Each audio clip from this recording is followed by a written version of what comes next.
going on, YouTubeverse? John Stanek from Johnny Radio here, bringing you another Viva La Vinyl classic album review. And man, this is a good one.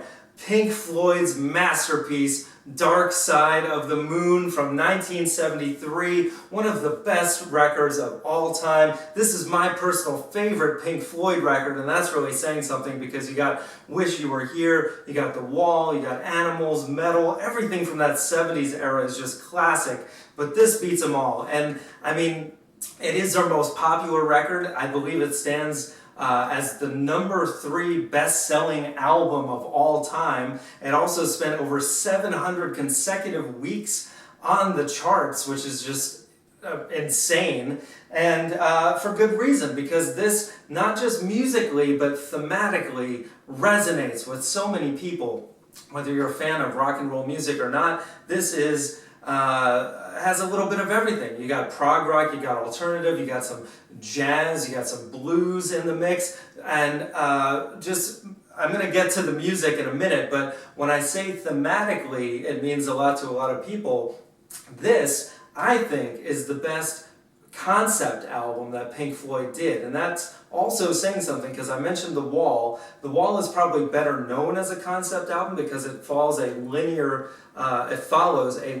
story of a person going through all these things. They actually made a movie out of it, but this just has these grand themes that I think everyone can relate to in some way. And Roger Waters called it the things that make people go mad.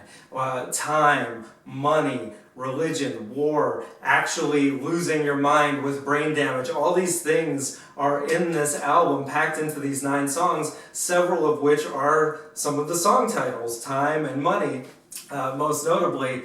But man, this was just them in their peak form, right off the heels of Metal, which had a 23-minute song on side B called Echoes, which is probably my favorite Pink Floyd song of all time, and you can tell that they were going to take Echoes to this next level, which again, Waters, when he talked about the song Echoes, he said that's where they discovered writing about empathy for other human beings, and you can really feel that that inspired them into this, which he took that feeling of empathy on songs like Us and Them, and really all of these songs, and went even deeper and cut deep into, you know, honestly what people are feeling, and sometimes in a very dark way, but it resonates so profoundly with me especially, and I'm sure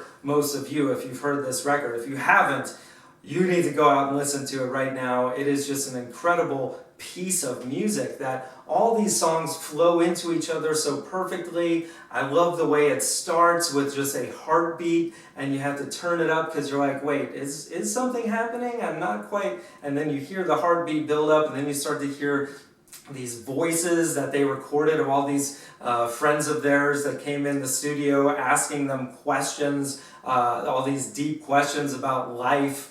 And so you hear these little glimmers of things, then you hear that scream, and then it comes in with that minor chord, and it's just so cool. I have to say, on both Time and Breathe, the opening song here, it's just 2 chords over and over again, and sometimes the most simplistic chord structure or progression is the best one, and they're just able to harness all these sounds together. David Gilmour doing that beautiful slide guitar over the other electrics, and Roger Waters doing that bluesy bass line, and Nick Mason just doing a steady beat.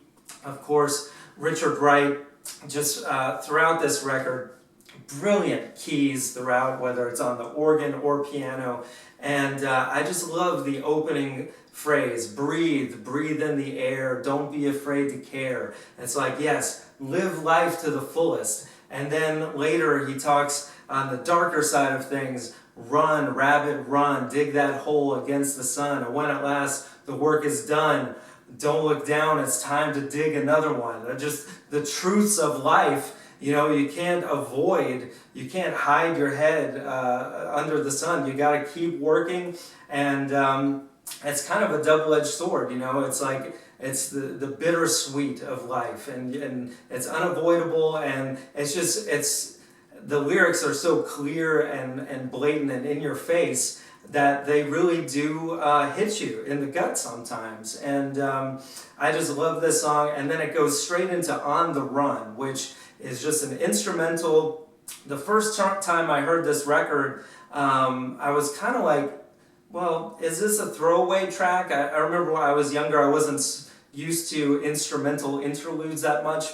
But I remember also just being like, what is that instrument? And they use these analog synthesizers, these Moog synthesizers to do just a very simple, I think, 8-note pattern that they sped up and looped in all these different ways. And it's amazing because, late 70s, early 80s era, when they started going into other synthesized sounds, sometimes those don't hold up and stand the test of time. But here, these sounds that they happen to use on this record are timeless, and they just still sound so cool and almost still futuresque in a way. And the way that they combine the running footsteps and the heavy breathing, you just feel like you're really on the run, and it gets you into this whole feeling of life, like you're always moving. It's time to get going, to use a Tom Petty line, under my feet, baby, the grass is growing, time to move on, time to get going.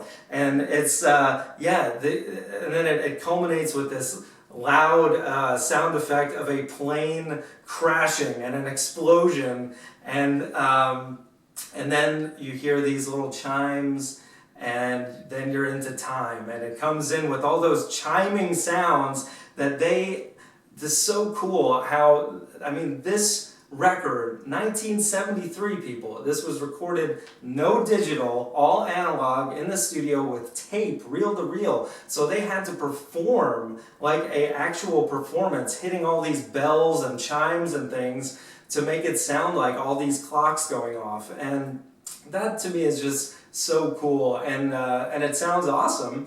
And then the song Time gets going, and this, I think for me, it might be my favorite song on the album as a standalone track. It is just brilliant songwriting matched with, I think, David Gilmour's probably best vocal performance, or one of his best, rivaling Comfortably Numb, one of his best guitar solos, also rivaling Comfortably Numb, and you got the background vocalist, you got saxophone by Dick Parry, which is awesome. And man, again, the lyrics just cut so deep when he says, you run and you run to catch up with the sun, but it's sinking, running around to come up behind you again. The sun is the same in a relative way, but you're older, shorter of breath, one day closer to death. That is like some really dark, morbid stuff, but it's true. We all have a shelf life. We are all going to die at some point. And it's just, it hits you like a ton of bricks sometimes when you listen to it. But again, this is just a brilliant record in that way, because it is not subtle, but at the same time, you're just entranced by the vibe of the music, and it's so catchy of a song. I just love it. And again, the guitar is just through the roof on this one.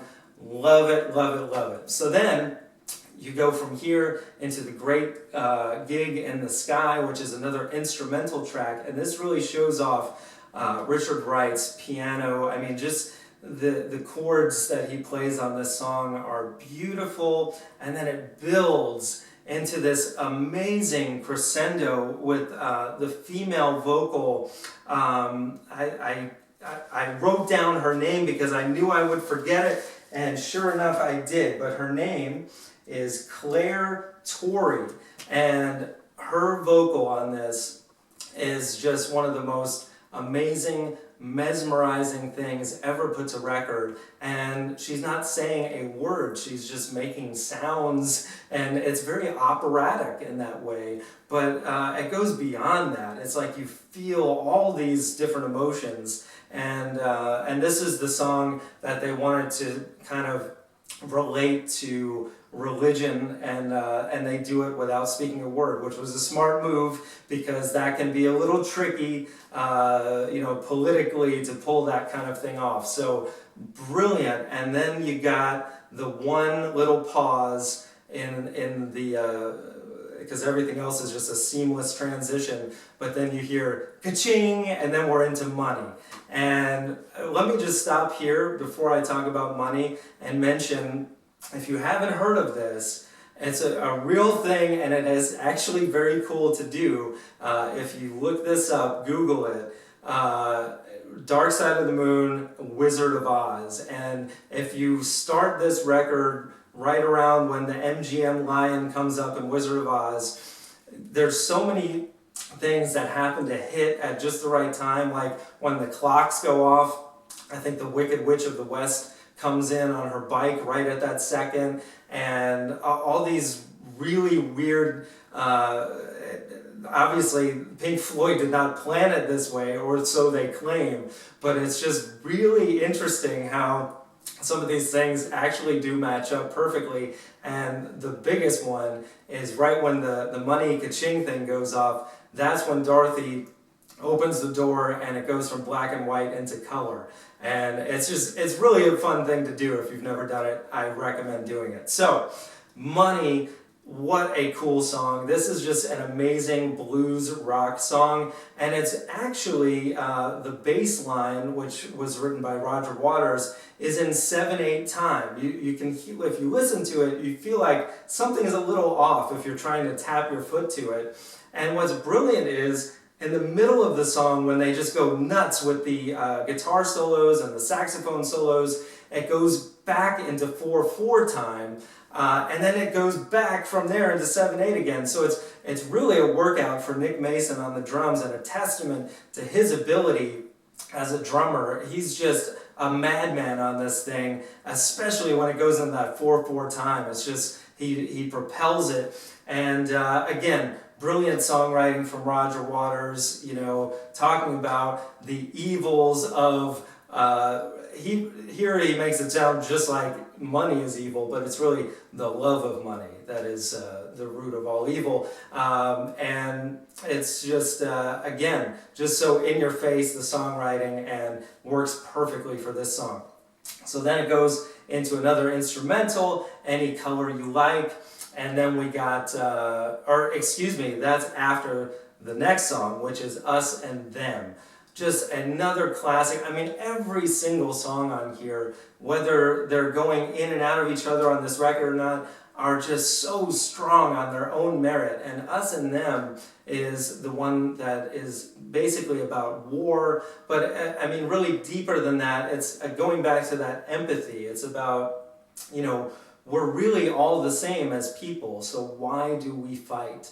And it's just so brilliant, the songwriting. I love how the voice echoes to really give the words even more weight. And again, Richard Wright, his composition on here on the keys is just so lovely.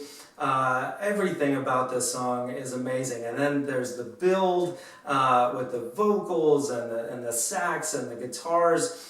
This album is just, it's something else. It really, it's in my top 5 records of all time, and it's never gonna go down from there, I assure you. It is just that good. So, then you got the other musical interlude, Any Color You Like, which is very groovy and has all these cool solos, some other cool synthesizer sounds, and then you got Brain Damage, which brings you to the song that it's kind of the prelude to Wish You Were Here, because it's very obviously written with Syd Barrett in mind, the person who basically put Pink Floyd together in the 60s, but then really kind of lost his mind after doing too many drugs in the late 60s, and it couldn't be more evident than when they say the line, "And if the band you're in starts playing different tunes, I'll see you on the dark side of the moon," because there were concerts where he would just start playing something else and, you know, looking up at the ceiling, and they didn't know what he was doing. And really, really sad, but at the same time, I hope that from afar he was able to see his Pink Floyd band reach the pinnacle of success. Which is ironic because after this album came out, after they were talking about the pitfalls of money and all these things, that's when the band did start to fall apart and didn't listen to some of their own words from this album. Unfortunately, I don't think Pink Floyd will ever come back together with Gilmour and Waters. You know, they did that one concert together for Live 8, which was amazing. But it's just, you know, it's been too long, and sometimes it's just too weird, like a divorced couple trying to get back together. It's just not going to happen. But getting back to the record, the last track coming right after Brain Damage is just this huge song, Eclipse, that is just like, you know, sums up the album in such a beautiful way. Again, saying, you know, all that you touch and all that you see, kind of breaking away the divisions of people and showing, again, like in Us and Them, that we are all the same, all these things that we have to connect us to each other. And it's called Eclipse, and it says, everything under the sun is in tune when the sun is eclipsed by the moon. And, you know, you can draw from that whatever you like, but I like to think, you know, it's just when two worlds collide, and when I think it means when two people collide in a meaningful way, they can put aside their divisions and come together as one and really get past all these issues that we are all so hung up with on a day-to-day basis: time, money, war, fighting, whatever the case is. And so it's just such a beautiful record for so many reasons, and the music is just top-notch.